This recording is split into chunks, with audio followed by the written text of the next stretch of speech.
Well, for a very long time, when you named the South Africa All-11 team, it would feature players that played in 96, 98. Very few of the current crop of players would enter or dare even be mentioned in the same breath as those players, because their starting 11 writes itself. All the way from goalkeeper to the striker, every South African would tell you the all-time best 11 is players playing mostly in that 96, 98 era, right? Well, up until right now, there's one name that's risen to the top, and it is that of Tebogo Mokoena, to say, in that team of the all-time greatest in that position, do you put Tebogo Mokoena there? I wonder. It's a big question mark. Well, you can't answer that question if you're a 2K, because 2Ks just weren't there to see the great football played in 96, 98, and the subsequent 2002s, right? But if you're a 1K and the studio's filled with 1Ks today, I will see 1K, I will see 1K. Good looking mainstay. We are good, man. Walter, what do you think of that conversation South Africans are having? Not yet, up until we deliver something. Okay, good point. I'm not going to go to Doggy on this one. I'm going to come to you, Tamo. Yeah, no, definitely. Not ready, but good to see you, ma. And a very good evening to the gentlemen here. It's going to be a long one, gents. We've got 6 different leagues that we're going to cover. Morocco win the Under-20 World Cup. You've got to ask yourself, though, this is an Under-20 team that was beaten by South Africa at the top of the last match they played in Africa at, the Africa Cup of Nations. The very same team goes and strengthens themselves for a World Cup, playing matches after matches after matches in preparation. We're the last team to arrive at the World Cup, and we watch the team we beat win the World Cup. We'll go into Morocco and congratulate them. We'll take a look at CAF football as well. Mamelodi Sundowns winning by 5-1. We'll take a look at the PSL, the Durban Derby, the KZN Derby was a big one. The EPL and the Bundesliga were also live here on SABC Sport. But I'm not alone. I've got Dr. Kumalo on the far end. I've got Wally, Walter Steenbok, as well as Thabo Sinong. They're going to be the analysts that are giving us the game. We've got a big match today, so we needed to get the big guns. And then on the far end, Mazolo Mlefu will be giving us stories. Mayo and Pule Modi have had a conversation about that goal that really wasn't a goal. What was the outcome of that? He'll give us that in the news. But firstly, Taref, what do you have? Riako Saleng, Monapule Saleng, Arsala Huntley, assistant referee Nakir, Yanaya Kui, Arno, Naki arrested Becca 3 points. Kira, how are arresting Becca 3 points? Recovo Nako Soka Zone, no, was this goal scored in accordance with the FIFA laws of the game or not? Niabuya would history of Saka or of Saka. Thank you very much. I appreciate that he's going to be back to give us that goal. Was it a rightful goal to get the 3 points or not? Hey, let's now go to Mazolo Mlefu with news. Something about Banyana who've traveled without their coach. Kalawena lapha ekhaya. Sifuna ukubuza ke Orlando Pirates ihambile ayodlala yabuya ke ibhaqobulwe ngamagoli amathathu. Ibuya izodlala ke nayi FC Central Boy la South Africa.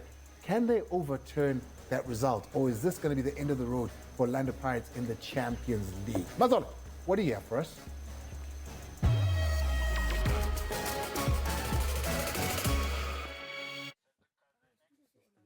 My colleague Velile Mnyandu was out at Naturena this morning, and big news coming out of there, about 10 injured players. Let me not do the talking and let Coach Cedric Kaze, by the way, he is officially the co-coach alongside Khalik Ben Yusuf at Kaizer Chiefs after Coach Nazaruddin Nabi was officially released from his duties. Here's Coach Cedric Kaze ahead of that fixture against Siwelele in the Betway Premiership, discussing injury concerns in camp.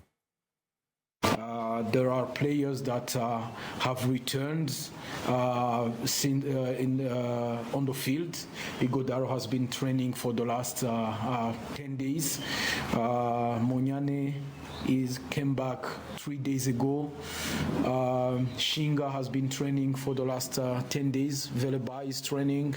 Bartman is back from the World Cup with Vilakazi, and that's the players that Monyane might be a little bit short on his fitness to come back this week, but the others they are available for selection.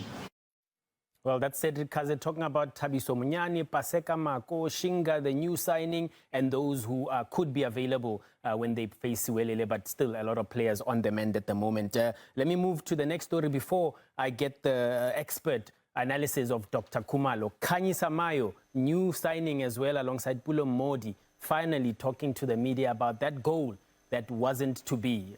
Pulo Modi had chipped it over the goalkeeper, Darren Johnson, but Mayo says he didn't see behind him his surroundings and finished it off, only for Zakhele Siwela to raise his flag. Here are the two players saying, we've cleared the air.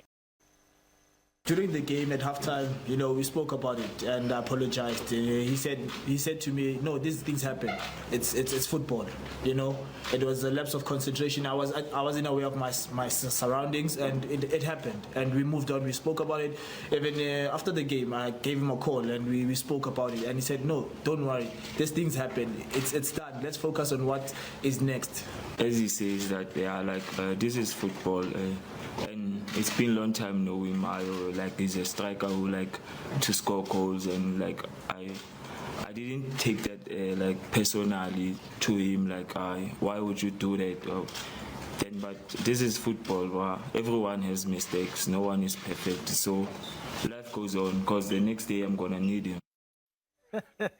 Dr. Kumalo, a lot happening at Kaizer Chiefs. Yeah. Pulo Modi says, life goes on. I'm going to need him very soon. Yeah, no, it shows maturity because sometimes emotions can drive you to do stupid things on the field. Considering the fact that he was actually going to celebrate, but Mayo thought otherwise, and he shouldn't have touched it. But to hear them, good to know, Bamnandi, that's good to hear, because now Bakhulu and there's leadership to what they're saying. Yeah, well, and I have to say kudos to Kaizer Chiefs for allowing the two players to face the media, knowing very well the questions that would have come about.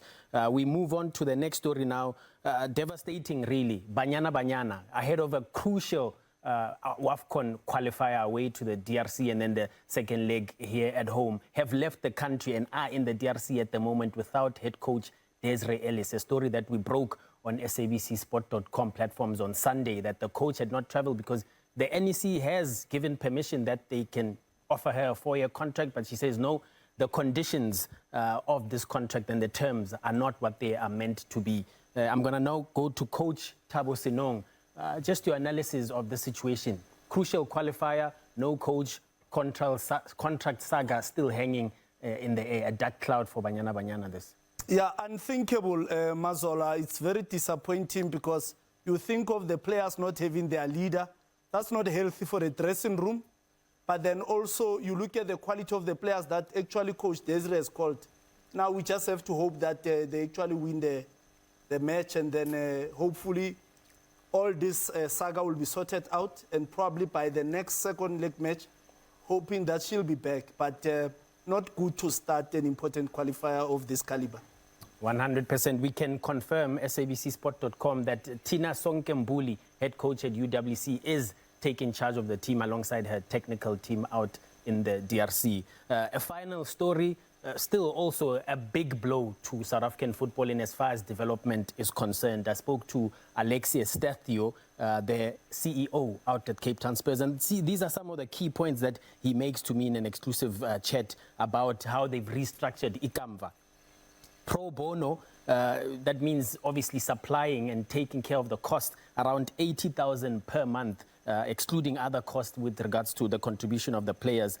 Now agents, parents and sponsors are going to have to pay a subscription fee essentially, and players with the disadvantaged backgrounds likely to miss out on proper quality education in terms of development in South African football. For more of this story and a breakdown from me, SABCsport.com tomorrow morning. But I want to get the thoughts of Walter Steenbok on this matter. Devastating blow, a sucker punch really to academies around the country. Look, Mazola, I think it's devastating if you check what's happening, especially, I won't say Western Cape football, but I'll say around Cape Town football, where Cape Town City was also relegated, who also is another team there. They had to restructure also in terms of the academy. So this really calls to a specific model that teams really have to be able to follow. But really very bad for Spurs, especially the quality of the players they produce in the Western Cape, who really go to offer a lot in the national team, also going to Stellies, and also most of the Gauteng-based teams, really have been benefiting from what they've been doing, So I just hope that it's just something that won't really be permanent, but they can really find a way, to find commercial sponsors and partners and stakeholders who can come and help. But this will really be devastating for football in Cape Town. And Andile, as I said, this story early tomorrow morning, a full breakdown of what's happened there, Cape Town Spurs, on sabcsport.com. Mazola for the Super Journal, thank you very much. He's on standby throughout the show. If there is breaking news over the next hour, you'll be hearing it here first. But firstly, Dr. Khumalo has chosen 3 players for his MVP.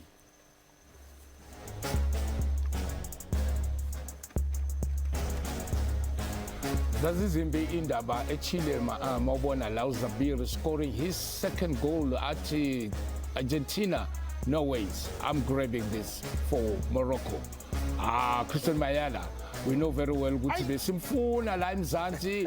Uyiphindile futhi ku-Pyramids ku-Super Cup nabo babona beguqa ke. Police. What a strike, what a player. What a way of qualifying. Kodwa umfana uyababa. Ngikubona TV mntokisi. Yeah, associate nabantu abayizinto ezirayithi. Is it going to be the South African pride that wins it, or the Super Cup winner in Fiston Mayela, or the World Cup winner in Zabri? It's all up to you. Who are you going with? Will national pride outsit national trophies and international ones too? Let's take a break. This is good from South Africa. Paulus goes on the overlap. And Paulus, can he work an opening here? Mokwena setting it up. And Paulus again. Block to goal. Now it comes back to Talent Mbata. Does he pull the trigger? He decides to. It's in the net. Talent Mbata. Oh, the dream is alive. The dream is very, very much alive. Mbata on 5 minutes has rifled it in through the hands of Fiacre and Twari.